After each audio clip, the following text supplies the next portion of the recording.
Alright, so I decided to do a short video about radians. Here's how radians work. So we've been studying trigonometry, we've been studying angles, and I'm going to look at an angle right there and call the angle theta. And up to this point, we've been measuring these angles in degrees. It's like if you split this circle up into 360 pieces, each piece would have a 1 degree angle. Well, there's another way you can measure angles that's very common in math, and it's called radian angle measure. And here's how it works. Radian angle measure is interesting because basically it's a ratio. It's the ratio of this arc length, whatever the length it is, in this case I'm calling it S, to the radius of the circle. Remember, the radius is from the center out to the circumference. So in this case, it would just be S divided by R. That ratio is a radian. So think about what 1 radian would look like, all right? If we had a circle, I'm going to draw another one, and we're just going to say the radius is R again. Suppose I took that radius and then I stretched it out and put it on the circumference of the circle. So like I take this length and then I stretch it out like that, and then I reconnect it. But it's the same length, right? It's this length R. Well, in that case, that would be 1 radian, right? Because the radian equals, in this case, R divided by R, and that would be 1 radian. All right, here's something that pops up all the time when you're measuring angles using radians: the number pi. Why does the number pi pop up all the time? Well, if you remember what the formula is for the circumference of a circle, it's 2 pi times the radius, right? So if I'm starting here and I'm going all the way around to there, the length of that circumference is going to be 2 pi times whatever length the radius is. So let's say we have a circle. I'll draw another one. I'm going to draw a lot of circles. And we're going to say that the radius of this circle is 1. All right? And I'm going to go all the way around the circle. What would that radian measure be? Well, think about it. Okay, I'm going all the way around. The radius is 1. That means the circumference, in this case, would just be 2 pi. Right? So all the way around the circle is 2 pi radians. Because remember what I said about the formula for radians. I said that angle, it's equal to the arc length, which in this case is 2 pi, right? All the way around, divided by the radius is 1. So in this case, it's 2 pi radians to go all the way around.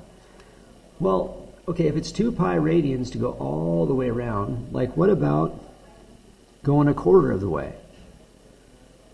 Right? If from here to here is 2 pi, what about from here to here? Well, if you think about it, you just divide that by 4, and you would see that that is going to be pi over 2 radians, right? It would just be 2 pi divided by 4, because I'm breaking it into 4 equal parts here, right? And so instead of 90 degrees, that's what the degree measure is, we have pi over 2 radians.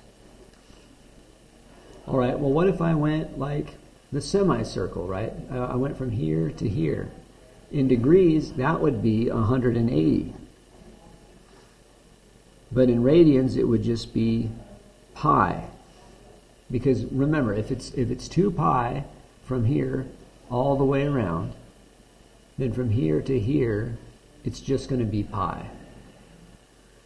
And this is why pi pops up all the time when you're doing radian measure. Now, by the way, it would not make a difference. Say the radius was not 1, right? Would that make a difference? So let's draw another circle. And let's say the radius is 3 this time. Okay. Well, what's the circumference going to be this time if we go all the way around? Well, it'll be 2 pi times 3, which is 6 pi. All right. So let's look at this angle that I just looked at up here. I said this was pi over 2 radians. What would it be? Now this is 6 pi. Okay, so think about this. We're going to break it into fourths again. All the way around is 6 pi. So if I'm going a quarter of the way, that's going to be 6 pi divided by 4, or 3 pi over 2. Right? So this arc length from here to here, that arc length, is going to be 3 pi over 2.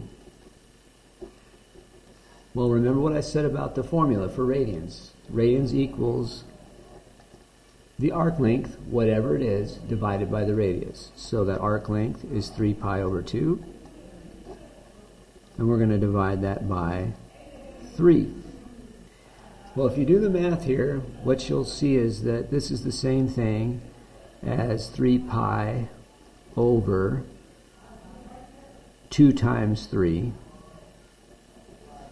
Right? You would just bring the 2 down into the denominator.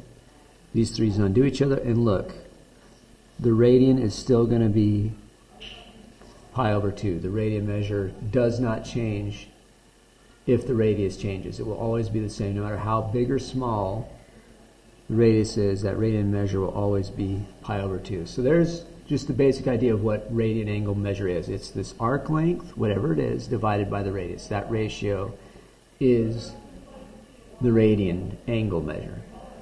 All right. So how can you convert back and forth between the two?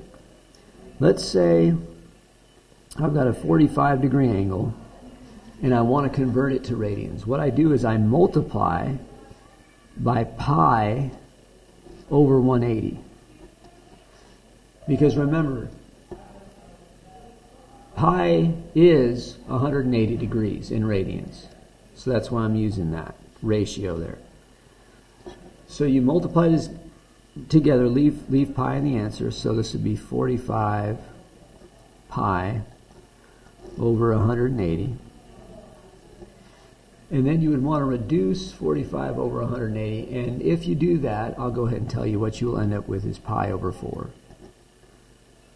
So 45 degrees is pi over 4 radians. All right. What about the other way? Let's say I've got pi over 3 radians, and now I want to know what that angle measure would be in degrees.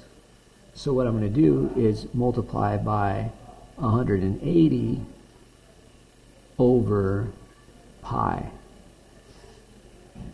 Right? And now look what happens. These cancel out. I'm left with 180 degrees divided by 3, which is 60 degrees. So that's how you go from degrees to radians, radians to degrees.